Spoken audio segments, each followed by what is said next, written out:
어, 점심 식사들 다 잘 드셨는지 모르겠습니다. 근데 봄이 왔는데 날씨가 너무 급변해가지고 어제만 해도 따뜻했는데 또 오늘은 좀 흐리고 그런데 오늘 제가 말씀드릴 내용은 이제 췌장암에 있어서 치료가 여러 가지 방법인데 수술적 치료에 대해서 이제 말씀드릴 거고요.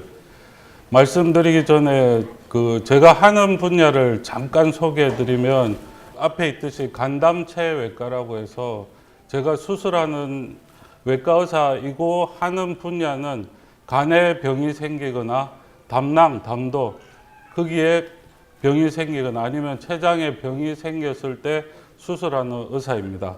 오늘은 제가 수술하는 간, 담낭, 담도, 췌장 중에서 췌장에 대해서 설명을 드리겠습니다. 지금 나오는 사진은 한 7년 전인가요? 헬스 땡땡이라는 데서 이렇게 기사를 썼었거든요. 근데 췌장암이라는 게 사실 성적이 그렇게 많이 발전하지를 못해가지고 지금도 크게 다를 바가 없는데 제목을 보면 아주 자극적으로 적어놨는데 100명 진단을 받으면 7명, 그러니까 5년 동안 7명 살 수 있는 암이라고 해서 지금 말하는 거는 수술 못하는 사람까지 다 합쳐서 하는 이야기입니다. 그래서 왜 이렇게 성적이 나쁘냐 하면 건강검진으로 발견하기가 어렵습니다. 그래서 빨리 발견하면 암 수술이라는 게 거의 대부분 마찬가지지만 빨리 발견만 하면 깨끗하게 수술하고 그러면 이제 오래 살 수 있는데 건강검진으로 발견하기 어려운 점이 문제가 있고요. 두 번째는 병이 생겼을 때 증상이 빨리 나타나면 어딘가 아픈 데가 있거나 이상 소견이 있으면 병원을 빨리 찾아올 텐데요. 문제가 생겨도 초기에는 증상이 별로 없습니다. 그래서 또 문제가 있고요. 그 다음에 또 한 가지는 췌장암이라는 게 성격이 나빠서 이게 생기면 좀 빨리 커지고요. 그 다음에 주변 장기로 잘 침범을 해서 혈액이나 다른 장기로 빨리 전이하는 그런 특성이 있습니다. 그래서 예후가 매우 나쁜데요. 제가 오늘 설명드리고자 함은 이름에도 불구하고 희망이 있다. 그 내용이 아마 주 내용이 되겠습니다. 우선 췌장암이 어느 정도 생기는지 우리나라 데이터를 보면 2014년도에 발표된 걸로는 우리나라에서 발생하는 암 중에서 발생률은 8위에 해당되고요. 사망률은 5위에 해당됩니다.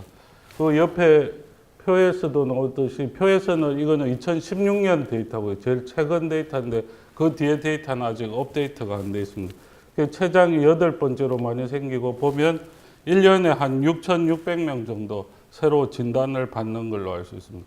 그러면 어떤 사람이 췌장암에 잘 걸리냐 하면 췌장암에 가족력이 있거나 담배를 피우시는 분, 그리고 당뇨가 있는 분, 그리고 또 만성 췌장염이 있는 경우에 췌장암이 발생할 확률이 높다고 되어 있는데 사실 간암에서 보면 비형 간염 가지고 있는 사람이 간세포암 잘 걸리는데 그 정도의 인과관계는 아니기 때문에 발견하기가 좀 힘든 점이 있는데 거꾸로 예방하자 치면 여기에 나온 거 뭐 흡연, 그러니까 담배를 끊는다든지 하는 방법이 있겠습니다. 췌장암의 임상 증상이 아까도 말씀드렸지만 초기에 증상이 없기 때문에 문제인데 만약에 췌장암이 걸렸을 때 나타나는 증상을 보면 이제 가장 흔한 증상으로는 통증, 그 다음에 체중 감소, 그리고 황달이 있습니다. 통증은 한 8, 90%에서 나타난다고 알려져 있는데 이게 특징적인 통증이 아니기 때문에 사실 애매하게 좀 뭔가 불편하다 이 정도이기 때문에 배가 아파도 뭐 하루 이틀 지나면 괜찮겠거니 하고 이제 지나가다 보면 벌써 시간이 많이 지난 다음에 병원에 오는 경우가 많고요.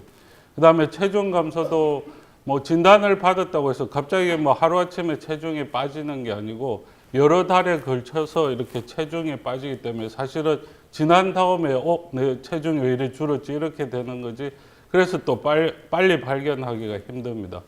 그리고 황달은 이제 췌장에 길쭉하게 생긴 장기인데 췌장 머리에 나쁜 게 생기게 되면 그게 크기가 작을 때는 아무 증상이 없는데 크기가 커지면 담즙 내려가는 길을 누르게 됩니다. 그러면 담즙이 잘 안 내려가니까 황달, 사람이 노랗게 되고 소변도 진하게 보고 하는 게 나타나는데 췌장 머리에 생겼을 때 이런 증상이 한 70에서 80%에서 나타난다고 되어 있긴 하지만 처음부터 나타나는 건 아니라서 그래서 문제가 좀 있습니다. 그리고 그 외에도 비특이적인 증상으로는 그냥 식욕부진, 그리고 왠지 뭐 피곤하다, 그리고 뭐 토하기도 하는데 이런 증상들은 비특이적인 증상이기 때문에 이걸 가지고 뭐 췌장암을 생각할 수는 없고요. 한 가지 좀 강조하고 싶은 것은 당뇨병하고 좀 연관성을 두고 설명을 하면 고령에서 발병한 당뇨병인데 당뇨병 진단된 지 얼마 안 됐는데 먹는 약으로 안 되고 처음부터 인슐린 치료가 필요한 경우에는 꼭 빨리 췌장암에 대한 건강검진을 받아보시기를 권해드리고요. 그 다음에 당뇨병 가족력이 없거나 아니면 비교적 말라서 누가 보더라도 당뇨 생길 사람이 아닌데 하는 사람이 당뇨가 생기면 또 이 건강검진 할 때 췌장암에 대해서 해보기를 권해드립니다.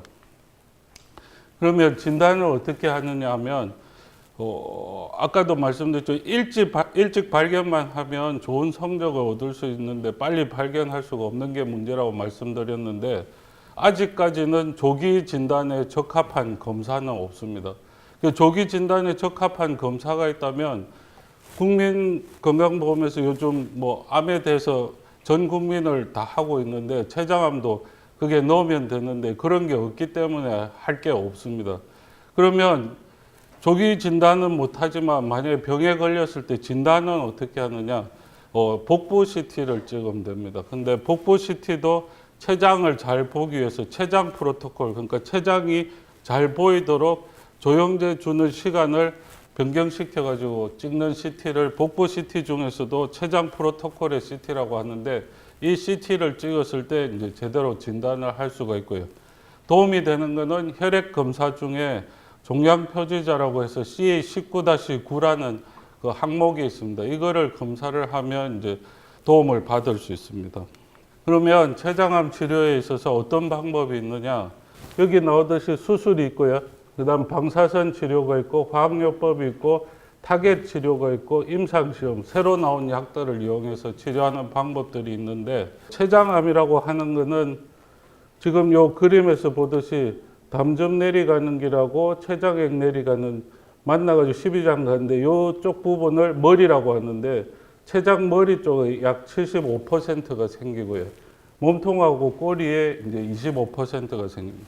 그래서 수술을 한다고 하면 췌장 머리에 생겼을 때는 체12장 절제술이라는 수술을 하게 되고요. 췌장 몸통이나 꼬리에 생겼을 때는 원위부 췌장 절제술을 하게 됩니다. 수술 방법에 대해서는 다시 좀 설명을 드릴 거고요. 이렇게 색깔을 바꿔서 표시해 놓은 이유는 췌장암의 치료에 있어서 진단이 되면 다른 방법은 처음부터 생각하지를 않습니다. 제일 처음에 생각하는 것은 수술을 할 수 있느냐 없느냐를 먼저 생각을 하고요. 수술을 할 수 있으면 수술을 하고 수술이 안 되겠다 싶을 때 이제 다른 방법을 생각하기 때문에 여기에 나열되어 있는 치료 방법 중에 제일 좋은 치료 방법은 수술입니다. 그래서 수술을 다시 한번 설명드리면 우리가 어떤 치료를 했을 때 완치된다고 판정할 수 있는 유일한 방법은 이 췌장암에서는 수술밖에 없습니다. 수술밖에 방법이 없는데 문제는 아까 설명드렸듯이 조기 진단이 어렵기 때문에 늦게 발견하면 이제 수술을 못하는 경우가 생기게 되고요. 실질적으로 통계를 봤을 때 췌장암이라고 진단받았을 때 지금까지 통계를 볼 때는 한 20% 정도만 수술을 할 수 있고요. 수술을 진단되었을 때 못하는 경우가 많습니다. 나중에 한 번 더 설명드릴 기회가 있는데 지금은 조금 더 올라갔습니다. 그건 나중에 설명드리고요. 그러면 어떤 수술을 하느냐면 암의 크기나 위치, 병기, 그리고 환자의 나이 또는 건강 상태 등을 고려해서 어떤 수술을 할 건지 결정하게 되는데 기본적으로 암 수술은 이제 암만 떼내는 게 아니고요. 그 주변의 정상 조직까지 같이 광범위하게 절제하는 게 원칙인데 일단은 췌장 밖을 벗어나면 수술이라는 치료 방법을 사용하기가 힘들고요. 췌장에 국한됐을 때 췌장을 포함해서 주변 조직을 같이 절제하는 수술을 하게 됩니다.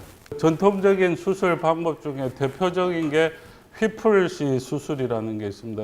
휘플이라는 사람이 이제 수술 방법을 고안해서 했던 수술이고 췌장 머리에 생겼을 때 전통적으로 해오던 수술이 이제 휘플식 수술입니다. 수술을 하게 되면 절제되는 부위는 췌장의 머리, 그리고 12지장 전부 다, 그리고 소장 1분대 한 10에서 15cm, 그 위 하부라고 했는데 위를 한 3분의 1 정도, 그리고 총 담관과 담낭을 절제하는 수술입니다. 쉽게 설명하면 오른쪽 윗배에서 간 빼고는 이제 다 없어진다고 그렇게 생각합니다. 그럼 이렇게 절제하고 나면 이제 수술은 요 밑에 소장을 끌고 올라와서 이렇게 췌장 몸통하고 붙여주고요. 그 다음에 상부 담도하고 붙여주고 위하고 붙여주는 수술을 하게 됩니다. 최근에는 이제 성적이 아주 많이 좋아진 건 아니지만 사실 이 처음 수술을 시작했을 때보다는 성적이 되게 많이 좋아져 가지고요. 최근에는 이제 유문부 보존 체12장 절제술을 하는데 이 수술은 똑같이 하는데 대신에 위를 다 살리는 수술입니다. 다음 슬라이드에서 보면 유문부 보존 체12장 절제술이라고 해서 이 그림을 보시면 알겠지만 앞에 그림하고 다를 건 없는데 위를 전부 다 살려서 하는 수술입니다. 그래서 이렇게 수술하면 위에서 소장으로 넘어가는데 관략근을 살리기 때문에 수술하고 나서도 나중에 식사하고 생활하는 데 있어서 도움을 많이 받기 때문에 요즘은 유문 보존 체12장 절제술을 많이 합니다. 그래서 앞에서 말한 휘플식 수술이나 유문 보존 체12장 절제술은 췌장 머리에 암이 생겼을 때 하는 방법이고요. 둘 다 옛날부터 외과 수술을 한다 이러면 이 수술이 외과에서 제일 큰 수술입니다. 그래서 옛날에도 그렇고 지금도 여전히 어려운 점이 있지만 최근에는 수술 기술하고 마취 기술 그리고 중환자실 치료 발달로 인해서 수술 사망률이 1~2% 이하로 감소했고 그 다음에 성적도 예전에 비해서 많이 발전했습니다. 근데 여전히 제가 설명드린 것처럼 뗄 것도 많고 붙일 것도 많기 때문에 합병증은 여전히 높아서 한 40% 전후의 합병증인데 이 수치만 보면 무슨 합병증이 이렇게 많이 생기냐고 하는데 이제 합병증도 가벼운 것부터 심한 것까지 다 있거든요. 그래서 이제 입원 기간이 좀 길어진다고 생각하면 되고 합병증이 생겨도 예전처럼 재수술을 하거나 그렇기보다는 중재적 시술이라고 해서 수술을 안 하고 해결하는 방법들이 많이 발전됐습니다. 그 합병증을 보면 이제 뒤에 다시 이야기가 나오겠지만 이제 중요한 것 중에 하나가 이 연결하는 데가 세 군데인데요. 제일 문제되는 게 췌장하고 소장 연결한 데가 걱정스럽고 그 다음에 또 한 가지는 위 배출 지연이라고 해서 수술은 잘 해놓고 연결도 잘 돼 있는데 때에 따라서는 식사한 게 위에서 소장으로 안 넘어가는 경우가 있거든요. 그래서 되게 그러면 어떡하느냐 하는데 대개는 시간이 지나면 뭐 1주든 2주든 때에 따라서는 한 달까지 시간이 지나면 저절로 다 해결되는 문제가 또 있습니다. 그 다음에 체전절제술은 사실 이 그림은 좀 잘못된 게 12장하고 다 없어지면서 췌장같이 다 없어지는 그림인데 가끔씩은 한 곳에 국한되지 않고 전반적으로 걸쳐져 있게 되면 췌장을 다 절제하는 수술을 하기도 합니다. 그래서 흔히 하는 수술은 아니고 췌장 수술하다 보면 가끔씩 이렇게 췌장 전부를 다 드러내는 수술을 하게 되는데 이때의 문제점은 이제 앞에 수술은 보시면 알겠지만 췌장이 남아 있거든요. 구체적으로 퍼센테이지를 이야기하자 치면 췌장 머리가 전체 췌장 중에 한 40~50%가 되고요. 몸통 꼬리가 50~60%거든요.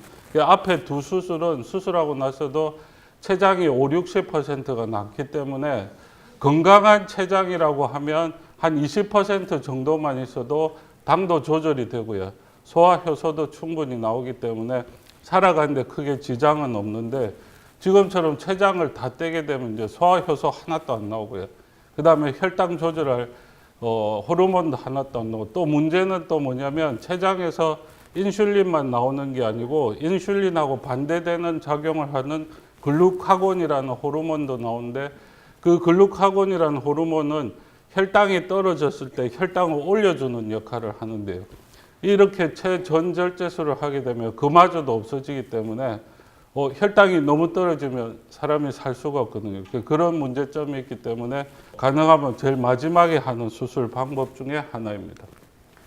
앞에 수술들은 췌장 머리에 생겼을 때인 건데 췌장 몸통이나 꼬리, 지금 이 그림처럼 이렇게 꼬리에 생겼을 때는 원위부 췌장 절제술이라는 걸 하게 되는데 이때 여기서 충분히 거리를 두고 절제를 하게 되고 나머지 부분을 다 떼어내는 수술을 하게 됩니다.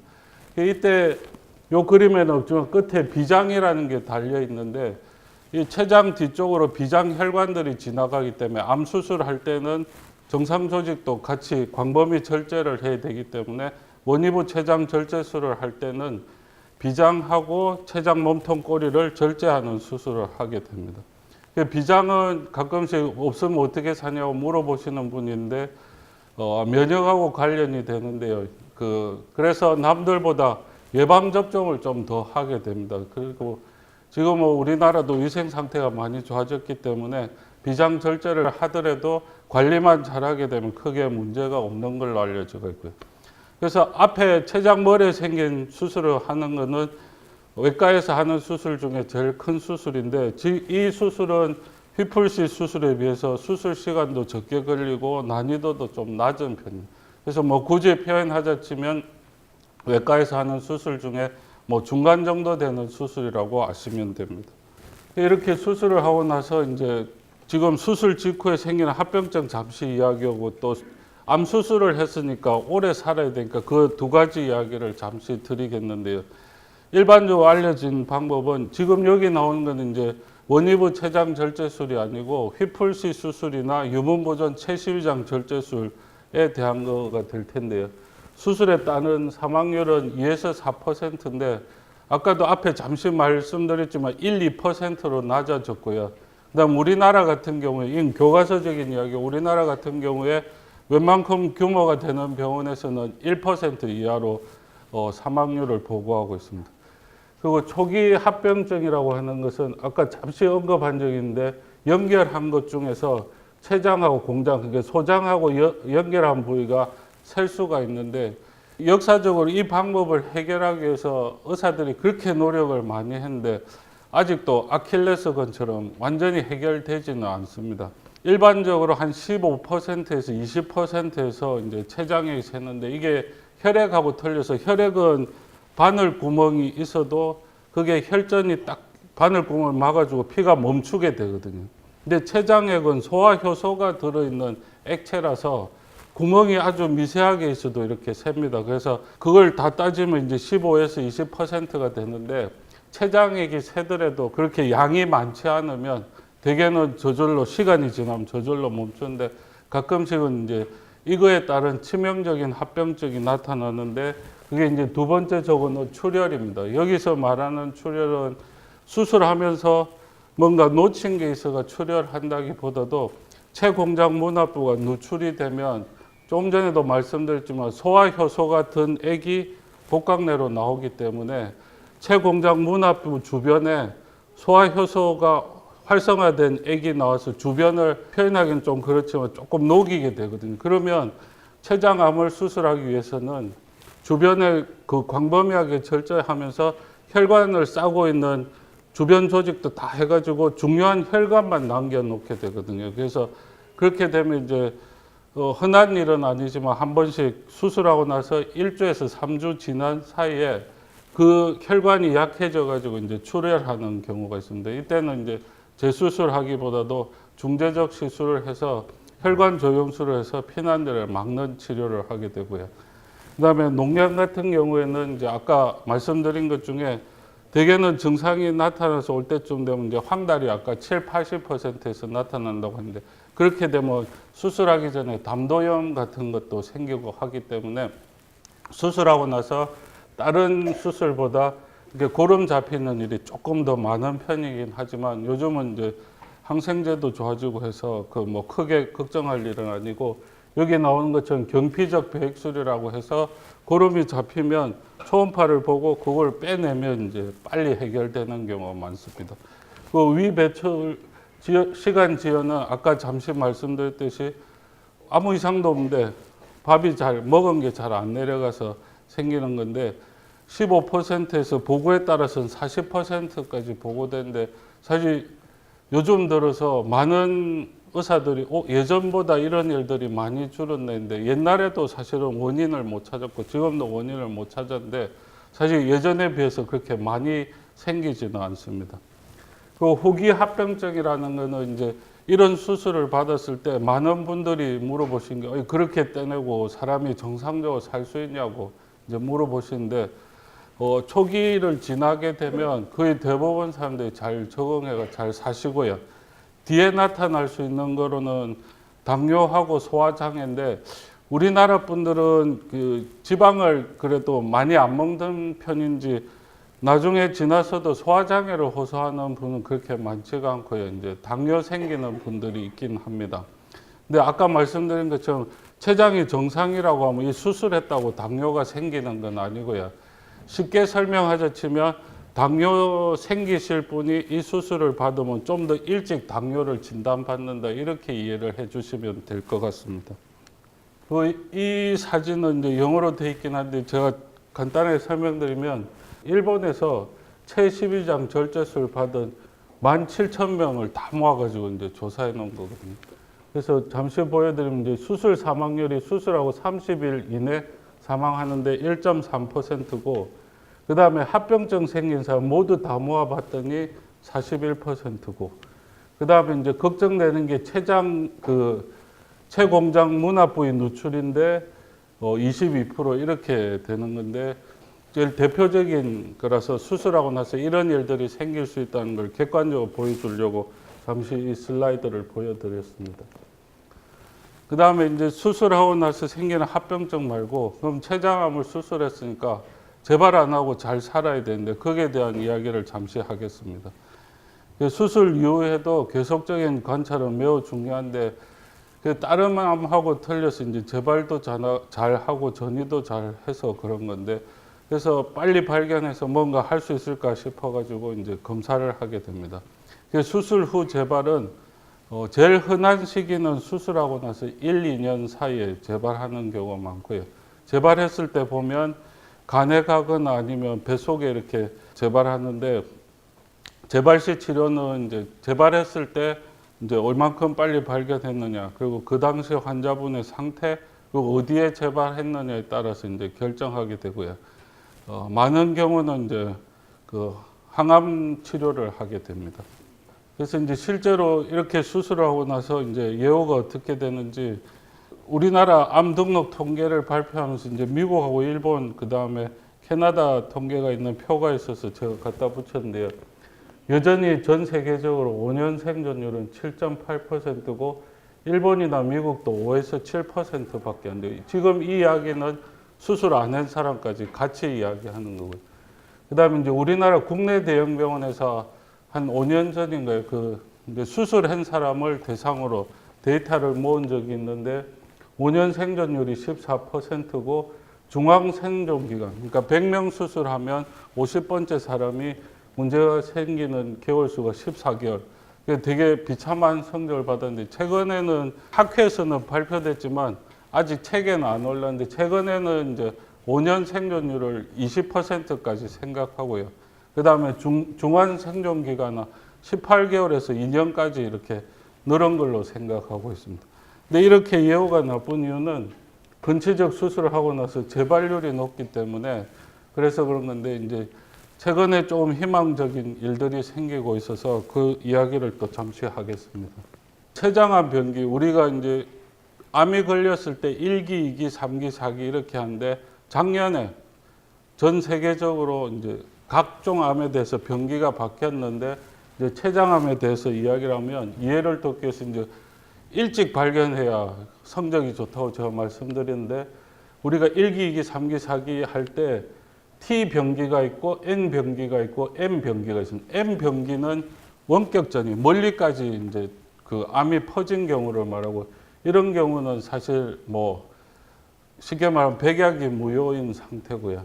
원격 전이가 없는 경우에 이제 생각을 하게 되는데 T 병기는 이제 췌장 그 암의 크기를 가지고 합니다. 그래서 이제 우리가 1기, 2기, 3기를 하려면 림프절 전이가 있는지 없는지를 알아야 되기 때문에 정확한 병기는 수술하고 난 다음에 조직 검사가 나와야 이야기를 할 수가 있고요. 수술 전에 그래도 확실히 알 수 있는 거는 CT나 MRI에서 췌장암의 크기를 알 수 있기 때문에. 그래서 크기가 2cm 이하이면 비교적 초기인 겁니다. 이 시기에만 와도 성적이 괜찮은데 많은 분들이 2에서 4cm 됐을 때 오고요. 사실 4cm가 넘어가면 요 T4에 되어 있는 것처럼 주요 혈관까지 벌써 가가 수술을 못하는 경우가 많아서 문제입니다.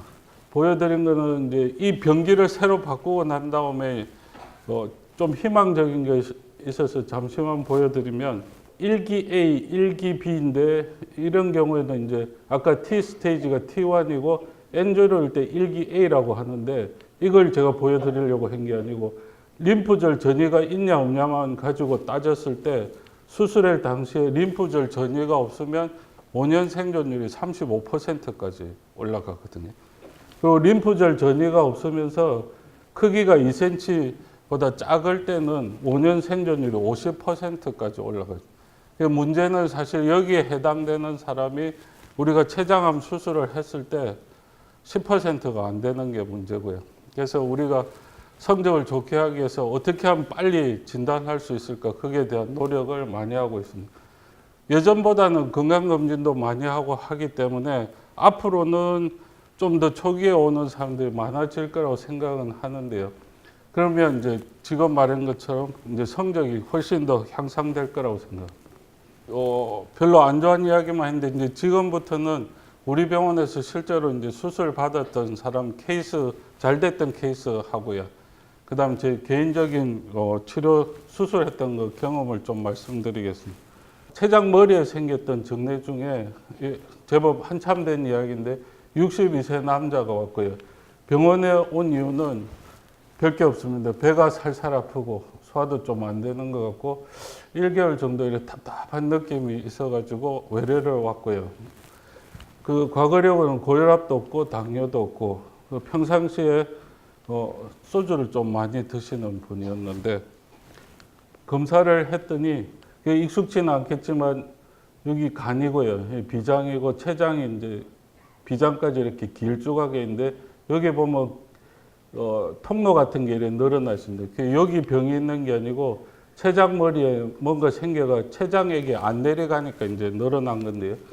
실제로는 요 췌장 머리에 이제 병이 있고요. MRI를 찍었을 때 췌장액 내려가는 길, 담즙 내려가는 길 여기서 다 막혀가 끊어져 있는 소견을 봅니다. 그래서 뭐 이 경우는 2008년 1월 30일 날 제가 수술했던 경우인데 휘플시 수술을 했고요.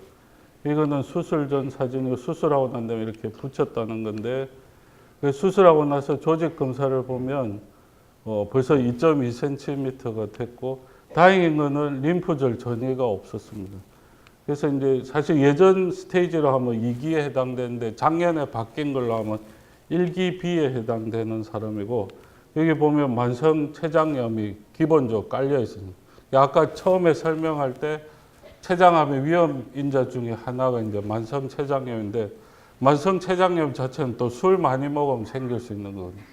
근데 이제 술 자체는 통계적으로 보면 직접적으로 관계는 없는 것처럼 되는데 사실 술을 많이 마시는 사람만 따로 분류해서 보면 췌장암 위험은 올라갑니다. 그래서 이 환자는 수술하고 나서 이제 추가적으로 1기 B긴 하지만 이제 췌장암은 워낙 재발을 잘 해서 이 사람 같은 경우는 방사선 치료와 항암 치료를 병행해서 이렇게 3월부터 8월까지 했고요. 그 뒤로 재발 없이 잘 살고 있고 2008년도에 수술했는데 5년이 지나고도 좀 더 불안해서 1년에 한 번씩 더 오다가 이제 2015년까지 오고 이제 안심한다고 해서 더 이상 이제 병원에 오지는 않고 있습니다. 그 다음에 두 번째는 이제 췌장꼬리암인데 췌장꼬리암 아까 수술 설명드릴 때 비교적 어려운 수술은 아니라고 했는데 사실 췌장꼬리에는 나쁜 게 생겨도 뭐 황달도 생길 일이 없고요. 그래서 병원에 올 때쯤 되면 거의 수술 못하는 경우가 많아서 제가 전공의 하던 시절에는 수술하는 걸 별로 본 적이 없을 정도로 문제가 있었던 건데 요즘은 이제 건강검진하다가 이제 우연히 물론 초기는 아니지만 수술할 수 있는 시기에 발견되어 오는 경우가 이제 많아졌습니다. 이 사람도 이제 보면 55세 남자고요. 건강검진에서 이제 우연히 발견된 거예요. 그래서 생각해 보니까 체중이 좀 줄었다는 거죠. 체중이 줄은 거고, 그 다음에 당뇨가 이제 최근에 진단됐던 게 있고, 그 사회력은 뭐 술 마시고 또 담배를 피고, 이제 담배 이야기가 나온 김에 설명드리면 아까 위험인자 중에 담배가 있었는데 흡연은 좀 강하게 이야기하면 췌장암의 30%까지 책임져야 할 정도로 문제가 큰 거거든요. 그래서 뭐 꼭 폐암뿐만이 아니라 여러 가지 병을 생각했을 때 담배를 끊는 게 건강을 위해서 제일 좋은 방법 중에 하나라는 걸 알 수 있습니다. 그래서 이 사람도 이제 검사를 했는데 CT에서 보면 이제 이게 한 단면에 다 나오기 때문에 그런데 이 비장이 있고 위가 잠시 보이고 위 뒤쪽에 비장으로 가는 혈관이 있는데 여기에 이렇게 이제 병이 생겼습니다. 다른 각도로 보면 이제 췌장골이 이렇게 병이 생겼고 수술은 췌장골이를 비장하고 같이 이렇게 절제하는 원위부 췌장 절제술을 시행하게 됩니다. 그래서 이 사람도 보면 크기가 3.5cm니까 작을 때 온 건 아니고요. 그 다음에 더군다나 림프절 전이가 있었던 사람입니다. 그 이제 평균적으로 생각하면 얼마 안 돼가 재발하고 뭐 그렇겠구나 하지만 이 사람 같은 경우에 이제 2기 B에 해당되고요. 그래서 이제 실제로 수술 후에 항암 치료를 뭐 물론 했고 2기에 해당되니까 근데 뭐 예상하고 다르게 5년 동안 계속 검사를 했는데 암이 재발 안 해가지고 이제는 더 이상 안 와도 된다 해가지고 병원에 안 오고 잘 완치된 사례입니다. 그리고 한 가지 케이스를 더 설명드릴 건데 아까 제일 처음에 기억나실지 모르겠지만 수술할 수 있는 경우가 한 20%밖에 안 된다고 설명을 드리는데 조금 희망이 생겼다는 거는 10년 전만 해도 항암 치료가 잘 안 들어가지고 항암 치료를 해야 되나 말아야 되나 이 정도까지 부정적으로 생각하는 의사도 있거든요. 물론 이제 적극적으로 생각하는 의사도 있었지만.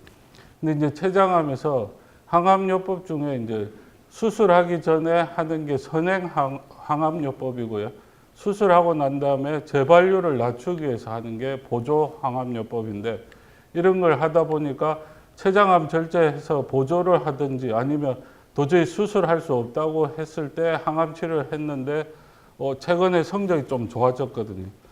그래서 어떤 약을 썼냐 봤더니 젬시타빈을 바탕으로 해서 썼더니 성적이 좋아지는데 한 가지 희망이라는 건 다른 게 아니고 이제 우리가 처음에 진단을 받았을 때 외과 의사가 딱 보고 수술할 수 있다 없다를 판정하는데 사실 그렇게 깨끗하게 잘리는 게 아니고 이거는 확실하게 수술할 수 있다 이거는 확실하게 수술 못한다 이렇게 하지만 이거는 수술해봐야 알겠는데 하는 부분이 있습니다. 그거를 이제 경계성 절제 가능한 췌장암이라고 이렇게 이름을 붙여가 부르고 있는데 최근 몇 년 사이에 한 5년 전부터가 최근에는 좀 더 힘을 얻고 있는데요.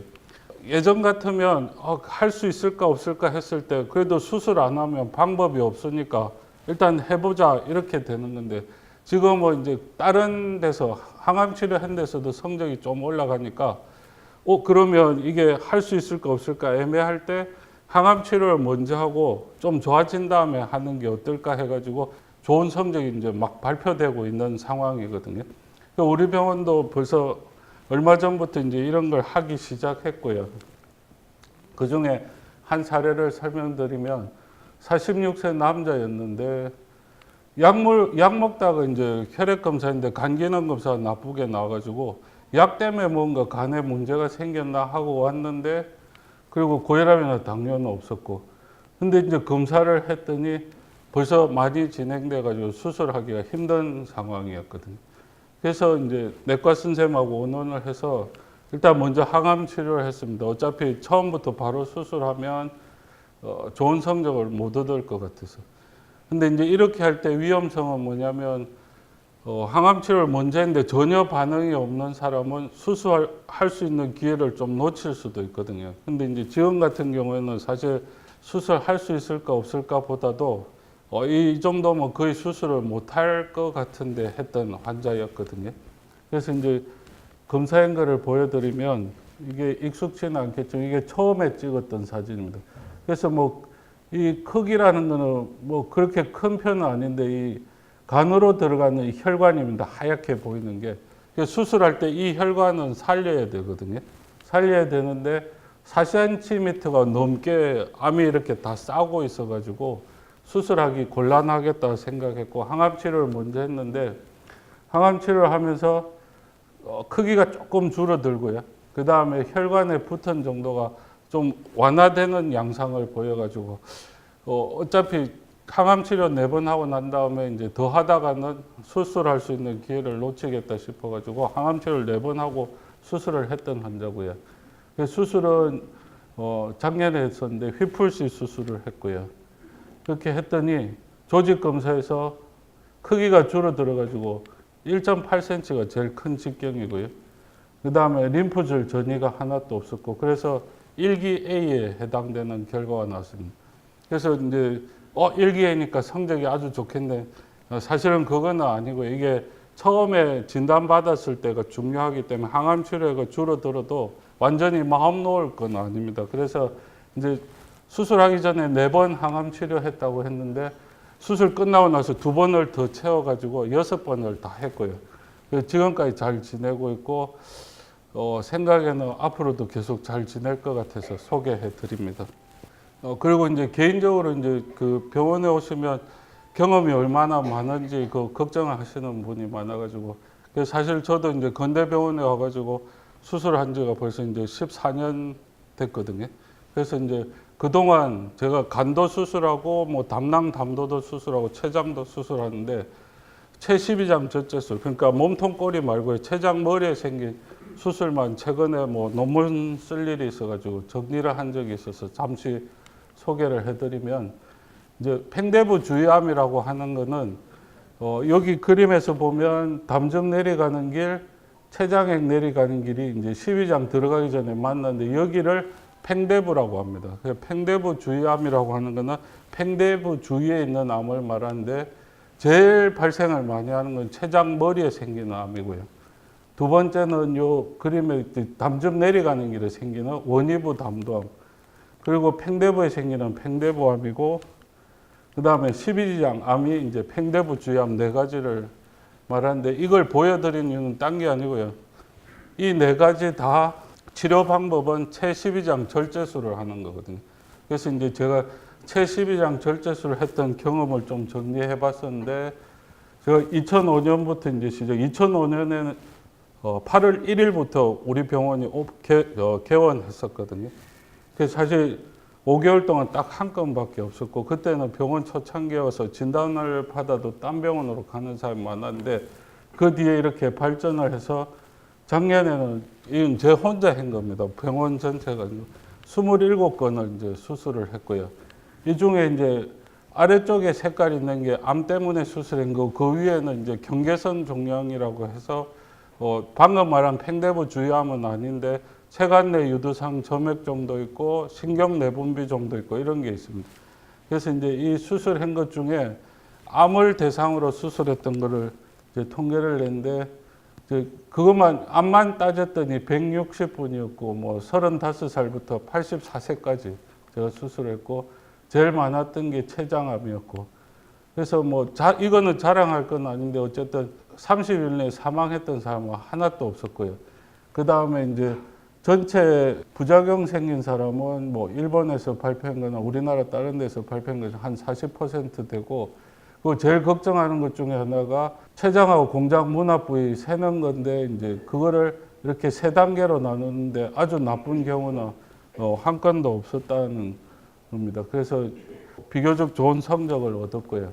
그 다음에 이제 팽대부 주행 얼만큼 오래 사는지 해봤는데 여기 보시면 이제 췌장암만 제가 동그라미 했는데 제가 수술했던 사람의 5년 생존율은 이제 28.5%로 비교적 좋은 성적을 얻는데 이 수치는 이제 사실은 이제 초기가 맞느냐 아니면 진행된 사람 맞느냐에 따라서 조금씩 달라질 수 있는데요.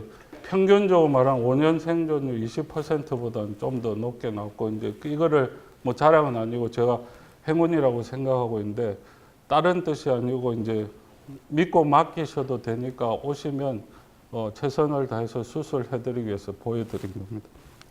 마지막으로 이제 마치기 전에 정리를 좀 해드리면 췌장암은 우리나라에서 암 환자 중에 2.5에서 2.7%대인데 아직도 발생률이 곧 사망률이라고 생각하는 사람이 많은데요.